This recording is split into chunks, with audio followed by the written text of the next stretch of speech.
Hi, నేను Vijay. So, evening poles ఎలా ఉన్నాయి? ఆ రిజల్ట్స్ ఆహ్, సో, రాత్రి నుంచి ఓటింగ్స్ అయితే ఓపెన్ అయిపోయినాయి. సో, మీకు నచ్చినటువంటి క్యాండిడేట్‌కి మీరు తప్పకుండా వేయండి.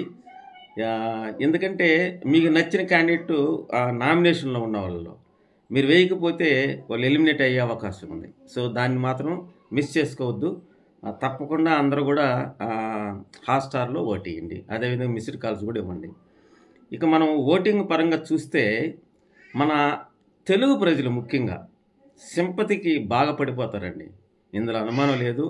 దీనికి ఎక్కువ ఉదాహరణ చెప్పుకోవాలంటే రెండో సీజన్‌లో కౌశల్, మన సెవెంత్ సీజన్‌లో చూస్తే మన రైతు బిడ్డ ప్రశాంత్, పల్లవి ప్రశాంత్, వీళ్ళిద్దరూ కూడా సింపతితోనే టైటిల్ కొట్టుకొని పోయారు. అయితే ఇక్కడ ఒక విషయం చెప్పుకోవాలి. మణికంఠ సింపతి ఆడుతున్నాడా లేదనేది పక్కన పెడితే కప్పు కొట్టే పరిస్థితి లేదు. ఎందుకంటే అతని మానసిక స్థితి సరిలేదు. వాస్తవంగా కూడా అది మెయిన్ ఎపిసోడ్లో చెప్పుకున్నాం. ఓటింగ్ పరంగా చూస్తే మాత్రం గుద్ది పడేస్తున్నారు అంతే. సో, అఫీషియల్గా మణికంఠకి ఎక్కువ పడుతున్నాయి అన్నట్టుగా తెలుస్తూ ఉంది విషయం. ఈయన అన్అఫీషియల్ చూస్తే మాత్రం యాజ్ యూజువల్గా విష్ణుప్రియ లీడింగ్లోనే ఉంది. కాకపోతే ఆ లీడింగ్ తగ్గిస్తున్నాడు మనోడు. సో, 36% ఉన్నటువంటి విష్ణుప్రియకి, అసలు విష్ణుప్రియ ఇంతవరకు గేమే స్టార్ట్ చేయలేదు. కాకపోతే ఆమె ఫేవరెట్ యాంకర్ కాబట్టి, అదేవిధంగా అన్ని షోస్లో యాక్టివ్గా ఉంటుంది కాబట్టి, అందరికీ తెలుసు కాబట్టి ఓటింగ్ పరంగా బాగా ఉంది. ఆమెకి ఇప్పుడు 32% ఉంది.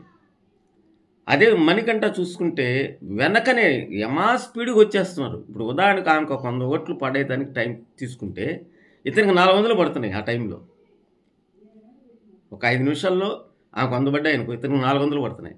సరే, రేపు ఉదాహరణకి క్రాస్ చేసిన చేయొచ్చు ఈ అన్అఫిషియల్స్లో. సో, కాబట్టి వీళ్ళిద్దరే టాప్లో ఉన్నారు. తర్వాత పృథ్వీ ఉన్నాడు.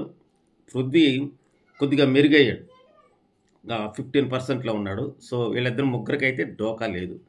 ఎటొచ్చి ఇబ్బంది ముగ్గురికే ఉంది ఇక్కడ. వాళ్ళు ముగ్గురు సోనియా, శేఖర్ భాష, బేబక్క. సో, కొన్ని పోల్స్లో సోనియా చివరిలో ఉంది, కొన్ని వెబ్సైట్లో బేబక్క చివరిలో ఉంది.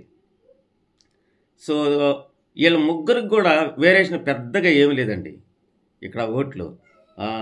జస్ట్ కొన్ని ఓట్ల తేడాలతోనే ముందు శేఖర్ భాష ఉన్నాడు, తర్వాత మన సోనియా ఉంది, తర్వాత బేబక్ ఉంది. ఇది ఓటింగ్ లైనప్. అయితే ఎవరు ఎలిమినేట్ అవ్వచ్చు అని అనుకుంటే రేపు ఉదయం పెడతా ఎవరనేది.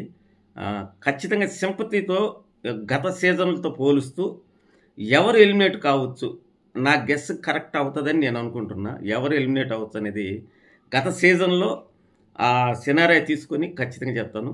సో, కొత్తగా మన ఛానల్ ఎవరైనా చూస్తున్నట్టయితే తప్పకుండా లైక్ చేయండి, షేర్ చేయండి, సబ్స్క్రైబ్ చేయండి, బెల్ ఐకాన్ని ఆన్ చేసి పెట్టుకోండి. నేను చేసే ప్రతి వీడియో కూడా మీకు నోటిఫికేషన్ రావడం జరుగుతుంది. Thank you.